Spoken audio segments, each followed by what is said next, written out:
New tonight, the Leon Classroom Teachers Association and Leon County Schools reaching a tentative agreement. The two parties declared an impasse in October when salary discussions held up contract negotiations and talks had to start over from scratch.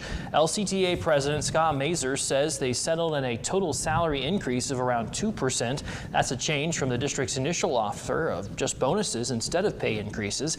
The tentative terms also include longer parental leave, child care options for employees, and the ability to get unused sick days back as pay. Mazur added that state funding crunches are not keeping up with district and teacher needs, so a half-cent penny sales tax may be the solution.